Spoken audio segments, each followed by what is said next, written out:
Hello बच्चों, good morning. आप सभी प्यारे बच्चों का RC² मैथ क्लासेस में स्वागत है। आइए बच्चों, आज मैं आप लोगों को जो चैप्टर आप पढ़ रहे हैं रियल नंबर, उसके अगले एक्सरसाइज 1.3 और 1.4 में जो परमेय संख्या पर आधारित प्रश्न दिया गया है, मैं उसके बारे में आज आपको बताता हूँ। तो चैप्टर स्टार्ट होने से पहले जो उससे जुड़ी हुई मेन चीज़ें हैं, जो ख़ास बातें हैं परमेय संख्या और अपरमेय संख्या के बारे में, मैं उसको पहले क्लियर कर देता हूँ, फिर उसके बाद आपको एक्सरसाइज बताऊँगा। ठीक है बच्चों, तो इधर ध्यान दीजिए। परमेय संख्या, सबसे पहले आपको परमेय संख्या क्या होता है इसके बारे में जानना है। ठीक है, तो समझिए परमेय संख्या किसे कहते हैं।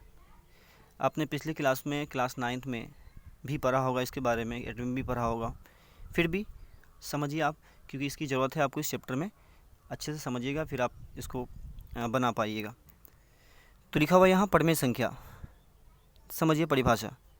वह संख्या जिसे P/Q के रूप में लिखा जा सकता है उसे परमेय संख्या कहते हैं, जहाँ P तथा Q दो पूर्णांक है और Q बराबर नहीं है 0, यानी Q = नॉट 0। ठीक है, यानी यहाँ क्या कहा जा रहा है, आप समझिए कि कोई भी संख्या जो P/Q यानी कि वो बट्टा के रूप में हो, ठीक है, वो परमेय संख्या कहलाएगी। एग्जाम्पल के रूप में यहाँ देखिए, हमने लिखा 5, तो ये बट्टा के रूप में है क्या? नहीं है, लेकिन हम इसके बट्टा में 1 रख सकते हैं। ठीक है, ये P हो गया और ये Q हो गया। ठीक है, ये 0 है, इसके बट्टा में हम 1 रख सकते हैं, इसलिए ये परमेय संख्या हो गया। -3 है, इसके बट्टा में हम 1 रख सकते हैं, इसलिए ये परमेय संख्या, यानी P/Q, यानी बट्टा में वो बन जाना चाहिए। ठीक है, इसके बाद यहाँ देखिए 12/7, 6/3, रूट 16। यहाँ पे इसको समझिए, आपको पता है कि रूट के अंदर का जो है वो वर्गमूल निकल जाता है और किसी का नहीं निकलता है। तो यहाँ रूट 16 है, रूट 16 का वर्गमूल कितना होता है? 4, और 4 के बट्टा में हम 1 रख सकते हैं, इसलिए ये परमेय संख्या है। उसी तरीके से यहाँ देखिए √9/4 लिखा हुआ है, √9/4। तो आप इसमें भी देखिए 4 तो ठीक है, यहाँ रूट लगा हुआ है 9 में, तो 9 का भी आपको स्क्वायर निकल जाएगा, यानी वर्गमूल निकाल लेते हैं हम, कितना हो जाता है 3। तो इस तरीके से अगर इसको देखिएगा तो ये आपको हो जाएगा 3/4, तो ये भी परमेय संख्या है ना। 2/0 ये परमेय संख्या है? नहीं, ये परमेय संख्या नहीं है। यही आपको यहाँ बताया गया है कि आपने लिखा कि कोई भी संख्या, नंबर कोई भी हो जिसको हम बट्टा कर सकते हो, लेकिन ध्यान यहाँ रखना है कि उसके नीचे, तो कोई भी संख्या जिसको हम बट्टा के रूप में लिख सकते हैं वो क्या होगा? वह एक परमेय संख्या होगा। और एक शर्त है इसके साथ कि Q बराबर नॉट 0, यहाँ पे Q 0 के बराबर नहीं है। इसका मतलब ये हो गया कि कभी भी नीचे, यानी जो हर होता है डिनोमिनेटर, वो कभी भी 0 नहीं होगा, इसलिए ये परमेय संख्या नहीं हो सकती है। ठीक है, 0.4 ये परमेय संख्या है। क्यों? क्योंकि इसका दशमलव जब उड़ा देंगे, यहाँ से दशमलव हटाएंगे, तो इसके बट्टा में हम 0 रख सकते हैं। यहाँ पे ये 4/10 हो जाएगा, यानी ये P/Q के रूप में आ गया। 0.3 है ना, इस पर रैंकिंग लगा हुआ, आपने क्लास 9 में पढ़ा होगा इसके बारे में। मैं इसके बारे में और डिटेल्स बताऊंगा आगे, फिलहाल आप इसको समझिए। तो समझे आप, परमेय संख्या कोई भी संख्या जिसको हम बट्टा कर सकते हैं वो क्या होगा? P/Q के रूप में होगा। आप देखें यहाँ 5 था, 1 रख दिए, 0 था 1 रख दिए, -3 था 1 रख दिए, 12 था 7, ये सब क्या है? एक परमेय संख्या है। रूट के अंदर जो भी परमेय संख्या होगी, रूट के अंदर जो भी संख्या होगी और उसका वर्गमूल ना निकलेगा, तब वो अपरमेय होगा। अगर वर्गमूल निकल जाए, यानी कि उसका रूट टूट सकता है, जैसे कि 16 का 4 हो गया, यहाँ 9 का 3 हो गया, है ना, तो ये परमेय संख्या होगी। ठीक है, चलिए अब आगे देखिए परमेय संख्याओं के समूह को, यानी जो परमेय संख्या का ग्रुप होगा, उसको Q के द्वारा सूचित किया जाता है। सिंपल सी बात है, डिनोट करते हैं इसको Q के द्वारा। Q जहाँ इस तरह से लिखा हो तो आपको समझ जाना है कि इसके अंदर जो भी नंबर है, इसके साथ जो भी नंबर है, वो एक परमेय संख्या ही होगी। ठीक है, तो Q बराबर हमने लिखा 2, 4, 1/2, 3/5, 2/9, ये सब क्या है? परमेय संख्या है। क्यों? क्योंकि इसके भी बट्टा में 1 रख सकते हैं, इसके भी बट्टा में 1 रख सकते हैं, इसके बट्टा में 1 रख सकते हैं, सब बट्टा में आ जाता है। कोई भी संख्या जो बट्टा में आ जाएगा वो क्या होगा, वो एक परमेय संख्या होगा। ठीक है, अब परमेय संख्या से जुड़ा हुआ कुछ खास पॉइंट सब है यहाँ, है ना। परमेय संख्या के कुछ मुख्य तत्व यानी सम मेन फैक्ट यानी खास बात जो है वो आपको हम यहाँ बता रहे हैं। ठीक है, गौर से समझिए। पहला पॉइंट लिखा हुआ है कि जब P और Q में एक के अलावा कोई उभयनिष्ठ गुणनखंड न हो तो यह परमेय संख्या का मानक रूप यानी स्टैंडर्ड फॉर्म कहलाता है।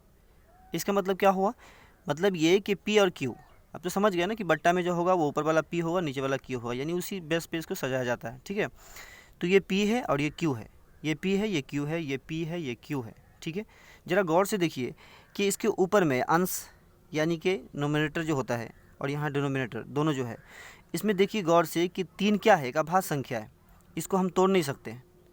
क्या लिखा हुआ है, P और Q में एक के अलावा, इसमें ज़्यादा से ज़्यादा इसको क्या कर सकते हैं, 1 से गुना कर सकते हैं, 5 को भी 1 से गुना कर सकते हैं, 2 को भी 1 से गुना कर सकते हैं, 7 को भी 1 से, 3 को भी 1 से, 17 को भी 1 से। अब देख रहे हैं कोई ऐसा नंबर है जो कटने वाला है, यानी उसको काट दिया जा सके, नहीं करा जा सके ना। तो यहाँ पर समझिए, देखिए लिखा हुआ है जब P और Q में एक के अलावा कोई उभयनिष्ठ गुणनखंड न हो तो यह परमेय संख्या का मानक रूप यानी स्टैंडर्ड फॉर्म कहलाएगा। ठीक है, जैसे यहाँ पे लिखा हुआ है कि 12/14, तो ये स्टैंडर्ड फॉर्म नहीं है। क्यों, क्योंकि इसको काटा जाएगा, ये कटेगा, यानी इसमें डिवाइड हो सकता है। यहाँ पे लिखेंगे 2 से काटेंगे तो लिखेंगे 2 छक्के 12 और 2 सत्ते 14, 6/7। यहाँ पे ये हुआ आपको इसका स्टैंडर्ड फॉर्म, रेशनल नंबर का क्या हुआ, स्टैंडर्ड फॉर्म हुआ, परमेय संख्या का मानक रूप हुआ। लेकिन ये नहीं था, क्यों, क्योंकि इसको कटने वाला था, अब ये हुआ। उसी तरीके से इसको तो हम काट ही नहीं सकते, इसलिए ये मानक रूप हुआ। ठीक है, यहाँ पे जैसे मान लीजिए 2/4 है, ये परमेय संख्या का स्टैंडर्ड रूप नहीं है। क्यों, क्योंकि ये कटने वाला है, 2 1 2 और 2 2 4, यानी 1 यहाँ पे 2 होगा। ठीक है, तो ये हुआ अब इसका स्टैंडर्ड फॉर्म। तो ये पहला पॉइंट कि स्टैंडर्ड फॉर्म जो होगा वो परमेय संख्या का, वो हमेशा एक अद्वितीय होता है, यानी कि वो उसका कोई कटने वाला नहीं होता, नंबर कटेगा नहीं, बिल्कुल सिंपल होगा। ठीक है, दूसरा पॉइंट देखिए, किसी भी परमेय संख्या के हर को हमेशा धनात्मक माना जाता है। हर यानी नीचे है ना, डिनोमिनेटर जो Q होता है, हर यानी यहाँ P/Q लिखते हैं, P/Q, ये जो आपका Q होता है ये हर होता है। ठीक है, तो जैसे एग्जांपल में देखिए यहाँ पे लिखे हैं 3/-5, तो आप इसको ऐसे भी लिख सकते हो -3/5। ये माइनस यहाँ और यहाँ लगने से कोई फ़र्क नहीं पड़ता, इसमें कोई चेंजिंग नहीं होगा, इसके स्टैंडर्ड फॉर्म में कोई परिवर्तन नहीं आएगा। ठीक है, तो 3/-5 या -3/5 दोनों क्या हुआ, एक ही बात है। -7/4 या आप इसको ऐसे लिख दीजिए 4/-7, इसमें कोई चेंजिंग नहीं आएगा। यहाँ पे ये कहा जा रहा है कि किसी भी संख्या के हर को हमेशा धनात्मक माना जाता है, यानी कि प्लस में, धनात्मक मतलब पॉजिटिव माना जाता है, यानी प्लस वाला होता है। तो ये अगर ये ऐसे लिखा जाता है फिर भी ये कोई बात नहीं है, और ऐसे भी लिखा जाएगा तो दोनों एक ही चीज़ होगा, यहाँ पे ये भी दोनों एक ही चीज़ होगा। ठीक है, उसके बाद सभी पूर्णांक परमेय संख्या के रूप में होता है। पूर्णांक मतलब 0 1 2 3 4 5 -4 -3 वगैरह वगैरह। 0 यानी 0 भी, प्लस वाला भी, माइनस वाला भी, जितना भी नंबर है सब क्या है, इंटीजर के रूप में होता है। -1 0 2 3 4 5 कुछ भी लिखे हम, वो एक क्या है, पूर्णांक है, इंटीजर है ना। वो क्या होता है, हम सब परमेय संख्या के रूप में ही होता है। इसका मतलब क्या हुआ, जैसे -2 लिखा हुआ है, आपको पता है कि हम इसके एक नीचे 1 रख देंगे तो ये P/Q हो जाएगा। इसके नीचे हम 1 रख देंगे, ये P/Q हो जाएगा। इसके नीचे भी 1 रख देंगे, इसके नीचे भी 1 रख देंगे, इसके नीचे भी 1 रख देंगे। यानी जो भी पूर्णांक है वो परमेय संख्या के रूप में ही होता है। उसके बट्टा में हम जब 1 रख देंगे तो वो P/Q के रूप में हो जाएगा। ठीक है, अगला, जिस परमेय संख्या का अंश यानी न्यूमरेटर तथा हर डिनोमिनेटर दोनों धनात्मक हो, यानी कि प्लस में हो, वह धनात्मक परमेय संख्या कहलाती है।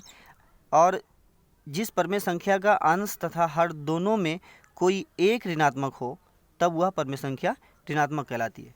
ठीक है, तो इसको समझिए, यहाँ पे ये क्या है, जैसे ये हमने लिखा -5 और -3, ये संख्या आपको क्या कहलाएगी, ये कहलाएगी धनात्मक, शॉर्ट में लिख दिया हमने, धनात्मक परमेय संख्या। ठीक है, या फिर दोनों प्लस है, 5/3 प्लस लिखना तो है नहीं, प्लस तो होता ही है, तो ये भी क्या होगा आपको, ये भी आपको धनात्मक परिमेय संख्या हो जाएगी। ठीक है, उसी तरीके से अगर मान लीजिए कि 5 है और माइनस लगा दिया इसमें, यहाँ पे 2 लिखा, ये आपको हमने कहा ना कि यहाँ कि दोनों में से कोई एक ऋणात्मक हो, यानी एक का चिन्ह क्या हो, माइनस में हो। तो यहाँ पे देखिए ये जो इसका अंश है यानी कि न्यूमरेटर जो है वो, उसमें देखिए आप ऊपर में क्या लगा हुआ, माइनस लगा हुआ है, इसमें प्लस लगा हुआ है, इसलिए ये क्या होगा, ऋणात्मक परिमेय संख्या होगा, है ना। शॉर्ट में लिख दिया, आप ऊपर में देख लीजिएगा वहाँ।